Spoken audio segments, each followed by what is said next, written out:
kejadian kecelakaan ya yang menimpa artis Vanessa dan suaminya ya, itu sangat mengejutkan ya.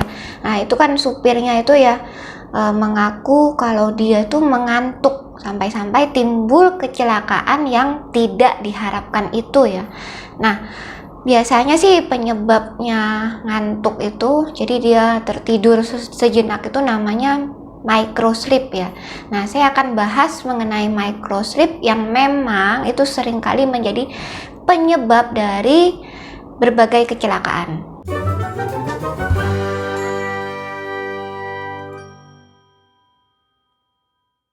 Halo teman-teman, selamat datang ya di channel Kesehatan Dokter Sasa. Nah, kalau teman-teman di sini tuh pernah berusaha melawan keinginan tidur atau rasa kantuk yang sangat berat ya, mungkin teman-teman itu pernah mengalami yang namanya microsleep ya. Nah, jadi microsleep ini merupakan episode tidur tidak sadar ya. Jadi tidak sadar itu yang periodenya tuh pendek ya. Nah, gejala yang muncul itu antara lain ya kepalanya tuh kayak mengangguk gini ya. Kemudian mata mulai meredup pelan-pelan sampai menutup. Kemudian lamanya itu biasanya tuh cuma 1 hingga 15 detik saja ya.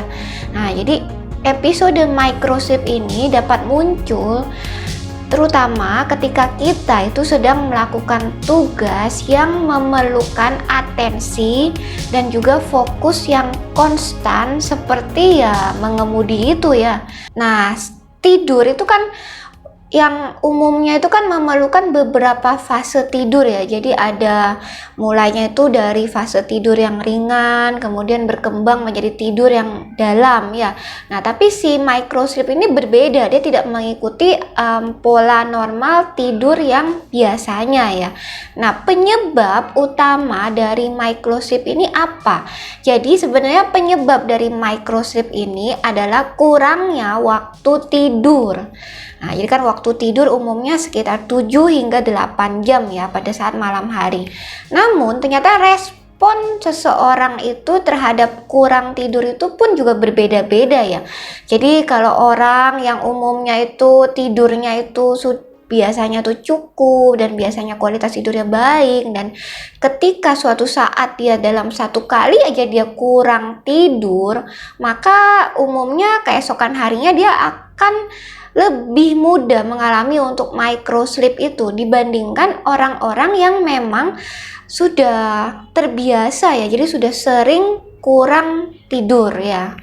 Nah, beberapa situasi yang bisa membuat seseorang itu kurang tidur dan meningkatkan resiko dia untuk mengalami microsleep itu antara lain ini yang patologis ya, jadi yang berbahaya ya, itu adanya yang pertama orang-orang tertentu itu mengalami henti nafas saat dia tertidur. Nah, kalau ada seperti itu memang itu harus berobat ke dokter saraf ya, nanti akan diamati gelombang elektromagnet di otaknya ya. Nah, kemudian juga ada beberapa orang yang memiliki gangguan sirkadian ya, dan juga perlu juga diketahui mungkin ada beberapa orang profesi seperti dokter, kemudian satpam, supir truk itu mereka memiliki pekerjaan yang memerlukan shift malam ya. Jadi memang umumnya mereka akan mengalami lama waktu tidur yang lebih pendek dan juga berkurangnya kualitas tidur tentunya pada saat-saat mereka bertugas jaga ya. Nah, microsleep ini sendiri tuh umumnya terjadi pada saat siang hari ya. Nah, beberapa detik saja microsleep itu terjadi itu sangat fatal akibatnya ya. Terutama kalau misalnya lagi mengemudi ya, atau juga misalnya lagi bekerja dengan menggunakan mesin ya, itu seringkali menyebabkan kecelakaan juga pada saat kerja ya. Nah, oleh karena itu penting banget ya untuk teman-teman di sini tuh untuk cukup tidur ya sehari-hari ya.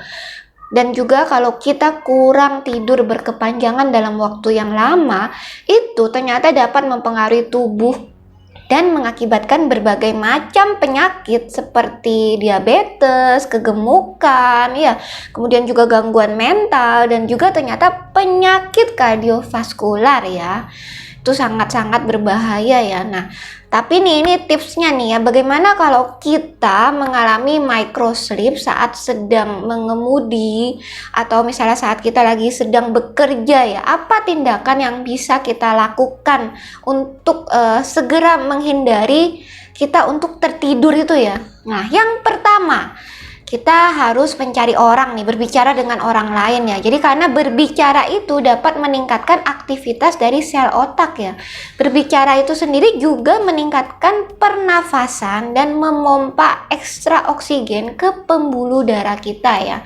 Dan yang kedua, segera beristirahat ya. Jadi kalau lagi ngemudi nih ya, segera cari rest area yang terdekat.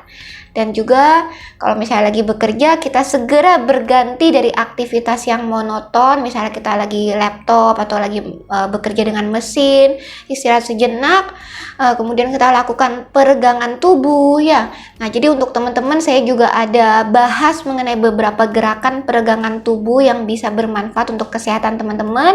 Nanti teman-teman bisa lihat di video-video saya yang sebelumnya ya. Nah, kemudian yang ketiga, minum minuman yang berkafein. Nah, ini umumnya tuh memerlukan waktu sekitar 30 menit sejak kita minum sampai kita menjadi segar ya. Nah, kemudian bisa juga teman-teman yang keempat, tidur secara singkat. Jadi cukup 20 menit saja. Itu ternyata dapat membuat otak kita terasa lebih segar ya. Nah, sudahkah teman-teman di sini cukup tidur? Sudahkah teman-teman di sini memiliki kualitas tidur yang baik? Komen pengalaman kalian sebanyak-banyaknya di kolom komentar ya, teman-teman ya. Like video ini, kemudian subscribe channel saya ya, teman-teman, dan juga share video ini sebanyak-banyaknya ya, supaya tidak lagi terjadi microsleep yang bisa mengakibatkan kecelakaan di tempat kerja, kecelakaan lalu lintas, supaya banyak orang yang mengerti dan aware akan bahaya dari microsleep ini ya. Oke, buat teman-teman, kalau ada yang ingin dibahas mengenai hal apapun, juga silakan tulis di kolom komentar ya. Nanti akan saya balas dan tentunya akan saya usahakan untuk dibahas. See you. Dadah.